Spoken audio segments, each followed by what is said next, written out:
샬롬 샬롬 샬롬 샬롬. 하나님 사랑합니다. 여러분 주 안에서 사랑합니다. 오늘 사사기 21장 말씀이죠. 1절에서 25절 미스바에서 맹세하여 이르기를 1절에 이스라엘 사람들이 미스바에서 맹세하여 이르기를 우리 중에 누구든지 딸을 베냐민 사람에게 아내로 주지 아니하리라 하였더라. 이렇게 증거하고 있습니다. 마지막 절 25절에 그때 이스라엘의 왕이 없으므로 사람이 각기 자기의 소견에 옳은 대로 행하였더라. 마지막 장 마지막 시간입니다. 사사기 21장은 사사기의 결론이죠. 그 결론의 말씀이 바로 25절 말씀. 각기 자기의 소견에 옳은 대로 행하였더라. 이렇게 살았어요. 그죠? 이스라엘의 왕이 없으므로 사람이 각각 자기 소견에 옳은 대로 살았더라. 이스라엘의 왕이 누군가요? 여러분들 하나님이시죠. 하나님이 왕이신데 하나님을 왕으로 모시면서 하나님이 가르친 말씀대로 살면 될 것인데 사사기에는 그런 모습이 전혀 보이지가 않습니다. 21장까지 오도록 계속 하나님께서 이스라엘이 어려움이 있을 때마다 사사를 세워줘서 사사가 12명이나 섰지만 하나도 변화된 게 없어요. 그때 넘어가고 나면 또 우상을 숭배하죠. 사사기 시대를 한마디로 이스라엘이 왕이 없었다라고 표현하는 것. 왜냐하면 말씀대로 사는 게 아니라 자기 마음대로 살았기 때문입니다. 사사시대는 제멋대로 신앙시대였다. 이렇게 볼 수가 있죠. 사사기 마지막 장의 사건도 하나님을 왕으로 임명하지 않고 제멋대로 행한 그 비극적 결과가 어떤 것인지를 보여줍니다. 즉 제멋대로 신앙의 정체, 그 신앙의 정체는 말씀대로가 아니라 하고 싶은 대로 감정대로 살았다. 감정대로 행하고도 그 행한 것을 믿음으로 행하였다라고 합리화를 합니다. 21장은 사사기 20장 사건, 이스라엘 연합군과 베냐민 지파의 내전 이후의 상황, 즉 전후 처리를 어떻게 진행하였는지를 보여주는 그러한 21장입니다. 사사기 20장에서 내전은 결국 이스라엘 11지파 연합군의 승리로 끝났어요. 베냐민 지파는 광야로 도망친 600명의 군사들 외에는 다 전멸하고 말았습니다. 베냐민 지파가 왜 600명 남자 외에는 모두 다 전멸했을까? 그것은 11지파 연합군이 승리하자 베냐민 지파를 학살했는데 노인 어린들까지 모두 다 학살했기 때문입니다. 20장 48절에 보면 이스라엘 사람이 베냐민 자손에게로 돌아와 온 성읍과 가축과 만나는 자를 다 칼날로 치고 닥치는 성읍은 모두 다 불살랐더라. 이렇게 증거합니다. 성경에 하나님 백성의 전쟁 원칙이 있는데 먼저 평화를 제안하고 상대방의 평화를 거부하거든 그때에는 전쟁하라고 말씀하셨어요. 신명기 20장 10절에서 12절에 보면 그렇게 하여 전쟁하여도 결코 여자들 노약자들은 학살을 금하셨습니다. 신명기 20장 13, 14절에 보면 내 하나님 야훼께서 그 성읍을 내 손에 넘기시거든 너는 칼날로 그 안에 남자를 다 쳐 죽이고 너는 오직 여자들과 유아들과 가축들과 성읍 가운데 있는 모든 것을 너를 위하여 탈취물로 삼을 것이며 너는 내 하나님 야훼께서 내게 주신 적군에게서 빼앗은 것을 먹을지니라. 이렇게 증거합니다. 근데 이 원칙에 예외가 하나 있었어요. 그것은 가나안 정복 때였습니다. 그때는 전멸하라고 하셨어요. 왜냐하면 가나안 정복 전쟁은 하나님 심판을 대행하는 전쟁이었기 때문이죠. 원칙이란 어떤 상황에서도 반드시 지켜야 하는 것이 바로 원칙입니다.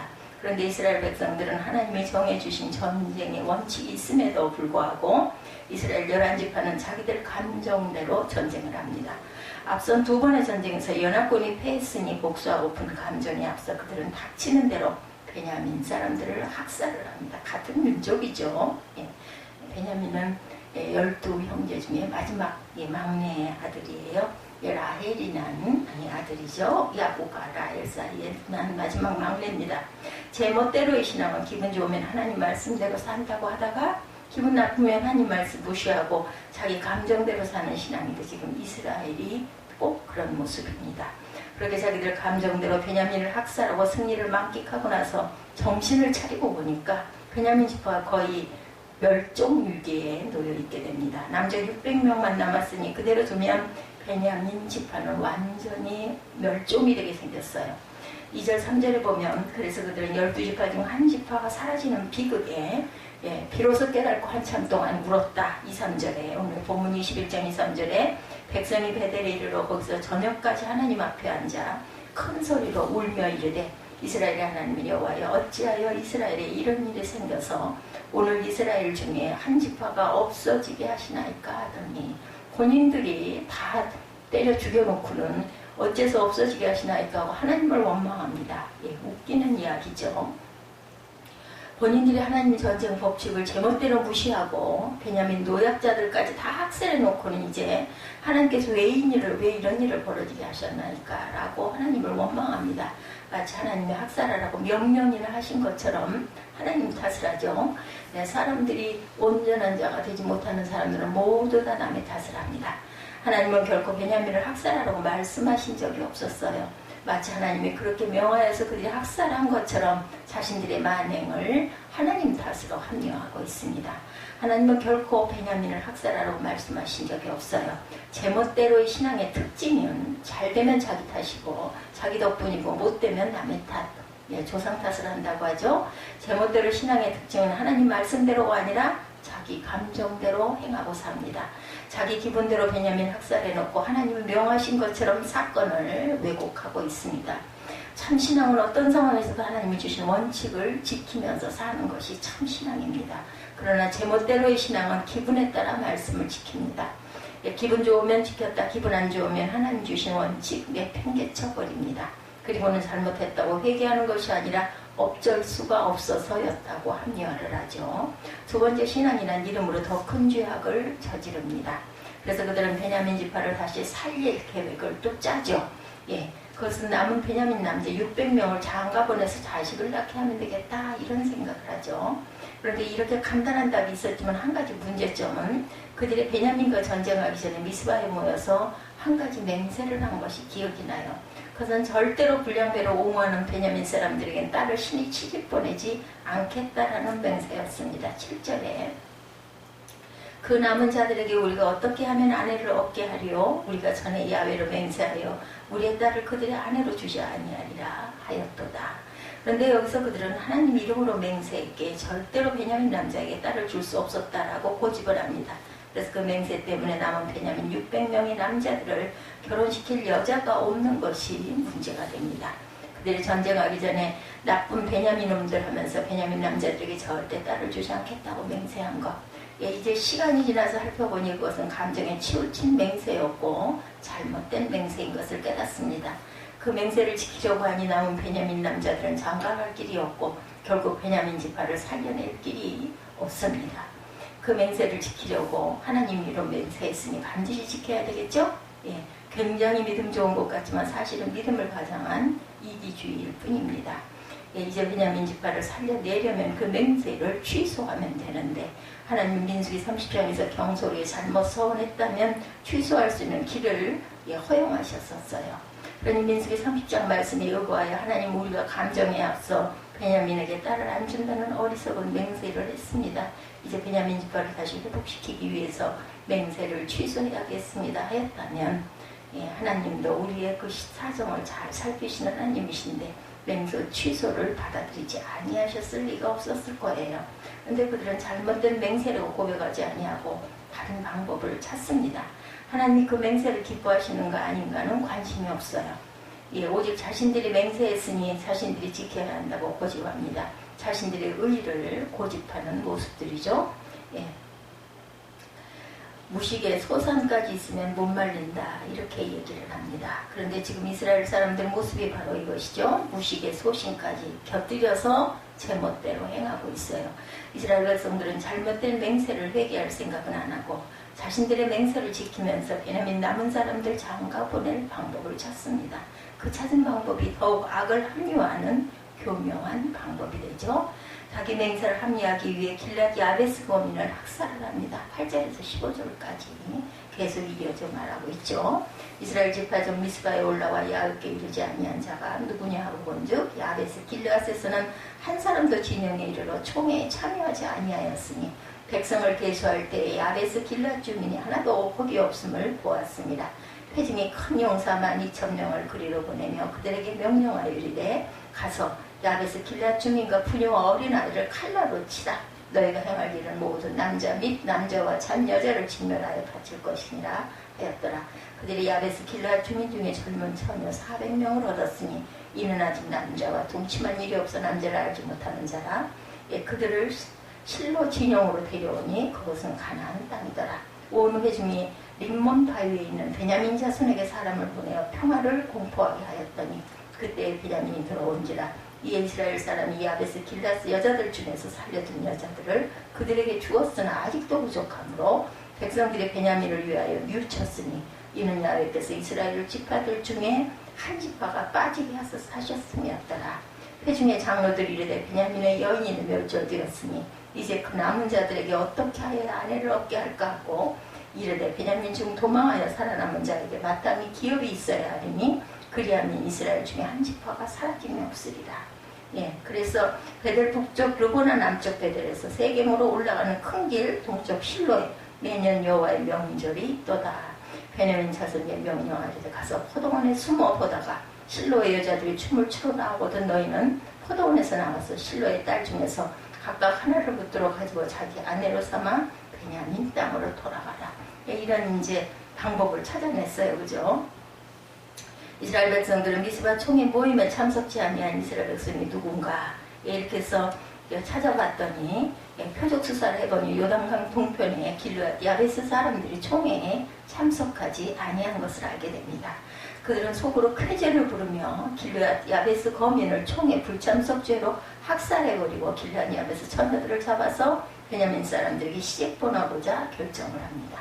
사실 베냐민은 심각한 죄를 처리하기 위하여 모여라는 총회를 무시하고 참석하지 아니하는 것도 잘못이기는 하죠. 그러나 이 경우 책임자만 처벌하면 될 것을 무죄한 그 아내자들과 노인까지 아이들까지 다 죽이려는 것은 잘못된 결정입니다. 이것은 베냐민 지파에게 시집갈 처녀를 구하기 위해 그들은 죄 없는 길르앗 야베스 거민들을 학살하는 또 다른 악을 저지릅니다. 시바지 전쟁을 일으킨 것이죠. 그렇게 해서 길르앗 야베스의 400명의 처녀들은 부모 형제들이 다 죽고 강제로 끌려와서 베냐민 지파와 강제 결혼을 하게 됩니다. 이스라엘 백성들은 자기들 맹세도 지키면서 총에 참석지 아니한 사람들을 처벌할 수 있으니 이거 양득이라고 생각했지만 그렇지만 그것은 그들의 꼼수일 수밖에 없었다. 이 모든 과정에 그들은 하나님께 한 맹세를 지키기 위하여 경건한 척 일을 하지만 따져보면 이들이 신앙이란 이름으로 저지른 이 일은 하나님의 일이 결코 아닙니다. 그들은 신앙이란 명분을 내서 또 다른 악을 저지르죠. 베냐민 지파를 살린다는 명분하에 또 다른 형제인 길르앗 야베스 사람들을 집단 학살을 한 범죄 행위를 저지르고 400명의 처녀들을 강제 결혼시킨 범죄 행위, 강제 결혼은 강권과 같은 범죄입니다. 그들은 자기들 경건을 지킨답시고 경건의 이름으로 또 다른 악을 행하죠. 신앙을 핑계대며 더 큰 악을 저지른 것이 바로 제멋대로의 신앙이다. 세 번째, 성소가 하나님을 경배하는 곳이 아니라 죄악의 본거지가 되고 말았어요. 16절에서 24절까지 이어지죠. 그렇게 시바지 전쟁을 일으켜 400명의 처녀를 구해다 주었지만 아직 200명의 신복감이 부족합니다. 그래서 어떻게 했어요? 지도자들이 또 꾀를 내죠. 매년 언약궤가 있는 실로에서는 예배 축제가 열리게 돼요. 그죠? 19절에 여호와의 명절이라고 이름합니다. 19절에 보면 베델 북쪽 르보나 남쪽 베델에서 세겜으로 올라가는 큰 길 동쪽 실로에 매년 여호와 명절이 있도다 하고 이제 이곳에서 춤춘다는 것은 하나님께 찬양하는 워십이에요. 그죠? 축제에 이스라엘 처녀들이 워십을 하러 오는 거죠. 그때 그 처녀들을 붙잡아 아내로 삼으라는 그런 꾀를 냅니다. 그렇게 붙잡혀간 처녀들은 부모나 오빠들이 항의를 하면 그때는 이스라엘 지도자들이 또 뒤처리를 해주겠다. 22절에 이렇게 얘기하고 있죠. 만일 그 아버지나 형제가 와서 우리에게 시비하면 우리가 그에게 말하기를 청하건대 너희는 우리에게 은혜를 베풀어 그들을 우리에게 줄지니라. 이는 우리가 전쟁할 때 각 사람을 위하여 그의 아내를 얻어주지 못하였고 너희가 자유로 그들에게 준 것이 아니니 너희에게 죄가 없을 것임이니라 하겠노라 하네. 베냐민 자손이 그 길에 행하여 춤추는 여자들 중에서 자기들의 숫자대로 붙들어 아내로 삼아 자기 기업에 돌아가 성읍들을 건축하고 거기에 거주하였더라. 그때 이스라엘 자손이 그곳에서 각기 자기의 집과 자기의 가족에게로 돌아갔으니 곧 각기 그곳에서 나와서 자기의 기업으로 돌아갔더라. 그때 이스라엘의 왕이 없으므로 사람이 각기 자기의 소견에 옳은 대로 행하였더라. 제멋대로 행하고 제멋대로 결정하고 자기들 편한 대로 일을 해결하겠다고 범죄를 계속하는 일들이 드러납니다. 실로는 사사시대 종교 중심지였습니다. 사사시대에 예루살렘이죠. 그 시대에 하나님 성전이 있던 곳이고 대제사장들이 매일 제사를 드리는 거룩한 장소고 매년 절기 때마다 이스라엘 사람들이 모여 예배를 드리는 성전입니다. 그 거룩한 성전이 이제는 인신매매 장소가 되어버렸습니다. 이렇게 거룩한 성소가 죄악의 장소로 변질되고 말고 성소는 제사가 드려지는 곳인데 죄악을 씻는 곳이 죄를 만드는 곳이 되어버리고 말았습니다. 성소와 죄악을 씻기는커녕 죄악을 만들어내는 장소가 되죠. 이것이 제멋대로 신앙에 어처구니 없는 결과의 모습들. 제멋대로 신앙은 교회가 거룩한 모임이 되는 것이 아니라 또 다른 악을 저지르는 죄악 생산지가 되어버립니다. 제멋대로 신앙은 교회 와서 죄악을 씻어내기는커녕 죄악을 더 키워나가게 됩니다. 우리는 교회가 죄를 더 키워나가는 죄악 양성소가 되도록 해서는 절대 안 되겠죠. 네 번째, 제멋대로의 신앙은 자신을 우상화하는 우상 숭배지가 됩니다. 이렇게 사사기는 거룩해야 할 실로 성소가 악을 생산하는 어처구니 없는 장소로 변질된 모습으로 사사기 얘기를 마무리하면서 결론을 내립니다. 25절이죠. 그때 이스라엘의 왕이 없으므로 사람이 각기 자기 소견에 옳은 대로 행하였더라. 자기의 소견에 옳은 대로 행하였더라. 하나님이 왕이면 하나님 말씀을 어명으로 삼아 하나님 말씀대로 살아들 것인데 하나님 말씀대로 행해지는 일이 거의 없습니다. 거룩한 하나님의 나라 모양은 있었지만 실제 내용은 세상 다른 나라와 조금도 다르지 않았다. 이스라엘은 실로 성소에서 매일 제사가 있었지만 성소는 인신매매장으로 변질이 되고 이스라엘의 거룩한 레위인들이 있었지만 성직자들이 영적인 일을 밝히기보다는 육적인 일만 밝혔고 이스라엘의 12지파가 하나님 이름으로 모여 한 일이라고는 가나안을 몰아내는 일이 아니라 동쪽 베냐민 지파를 학살하고 길앗 주민을 학살하는 일만 결정했고 이스라엘 백성이 하나님 이름으로 맹세하여 실천하는 것이 잘못된 맹세 합리화해서 또 다른 악을 저지르는 온상이 되어버리고 말입니다. 이런 모든 일들은 결국 하나님 말씀대로가 아니라 자기 소견에 옳은 대로 행하는 신앙이겠다. 자기 소견대로 행하는 신앙, 말을 바꾸면 제멋대로의 신앙. 제멋대로의 신앙이란 하나님 중심이 아니라 자기 중심의 일입니다. 자기가 왕이에요. 내가 우상이 되어버렸어요. 사회가 바로 그런 사회가 사사시대 또한 오늘날의 시대이기도 합니다. 자기 중심이 된 신앙, 하나님이 중심이 아니라 인간이 중심이 되어버린 신앙, 자기 자신이 우상이 되어버린 신앙이 오늘날 한마디로 인본주의의 신앙이다. 이런 인본주의 신앙은 신앙인 것 같으나 사실은 하나님의 없는 신앙이고 무신론에 가까운 신앙입니다. 형체만 있죠. 인본주의란 인간이 중심이고 인간이 주인인 세상을 말합니다. 인본주의 신앙 세계에서는 모든 것이 인간을 위해서만 존재합니다. 인간이 모든 일의 주체가 되고 인간이 이끌어갑니다. 모든 결정권이 인간에게 있습니다. 그래야 인간에게 유익하면 선이고 인간에게 무익하면 악이라고 말하죠. 모든 기준이 하나님이 아니라 인간입니다. 그래서 심지어 하나님도 인간을 위해서만 존재하는 것으로 변질시켜버리죠. 인본주의 신앙은 죄를 심리학적으로만 접근합니다. 사람들이 죄인이라고 말하면 싫어하죠. 설교에 죄인이라는 자꾸 지적을 하면 아주 불편해합니다. 회개하라는 설교도 현대인들은 싫어합니다. 그러니 회개 설교도 하면 안 되고 그런 식으로 묵회하라고 합니다. 그럼 무슨 설교를 하라니 사람들이 좋아하는 설교, 축복, 형통, 이런 설교, 위로, 이런 설교를 하라는 거죠. 모든 게 인간 위주로 돌아갑니다. 이것이 바로 인본주의의 신앙이다. 그렇게 사람들이 좋아하는 설교만 했었던 교회가 미국의 조엘 오스틴이라는 목사님이라고 그래요. 미국에서 가장 성도들이 많이 모이는 미국 최대 교회, 매주 5만 명 정도가 모인다고 그러죠. 그 조엘 오스틴 목사가 인터뷰한 것을 보면 이렇게 말하답니다. 예수 안 믿으면 천국에 가지 않는다는 것을 믿느냐 질문하니 잘 모르겠다고 답변하고, 최근에 오스틴 목사 부인은 예배는 하나님을 위한 것이 아니라 사람을 위한 것이라는 발언을 해서 논란을 일으키기도 했다고 합니다. 모든 것을 인간 위주로 판단한다는 거죠. 그런 설계, 낙태, 동성애 같은 것 아예 언급하지를 않습니다. 그런 사람을 정죄하는 설교는 안 하기 때문입니다. 그의 설교를 들어보면 인간의 죄성을 전혀 지적하지 않고 오직 사랑의 하나님만을 강조하는 반복복음, 반쪽복음, 반복음에 가깝다는 궁예한 신학자는 비판합니다. 미국에서도 보수 쪽에서는 그걸 이단이라고 말한다고 그러죠. 인본주의의 신학이기 때문입니다. 오늘날 이런 인본주의 신앙이 한국에도 자꾸 번져가고 있습니다. 그래서 교회도 안 나가고 지멋대로의 신앙생활을 합니다. 그러면서 교회 비판은 엄청 하죠. 인본주의 신앙이야말로 오늘날 우리가 가장 경계해야 할 현대판 우상입니다. 이 시대가 사사시대가 되어서는 안 되겠죠. 예, 제멋대로의 신앙 오늘 말씀 드렸어요. 말씀대로가 아니라 감정대로 자기 좋을 대로 신앙이란 이름으로 더 큰 죄악을 자꾸 저지릅니다. 성소가 하나님을 경배하는 곳이 아니라 죄악이 번거지가 되어버립니다. 제멋대로의 신앙은 자신을 우상화하는 우상 숭배의 신앙이 되어버린다는 것, 이것을 돌이켜보고 조심하는 저와 여러분들이 되시기를 사사기를 끝내면서 주님의 이름으로 축복합니다.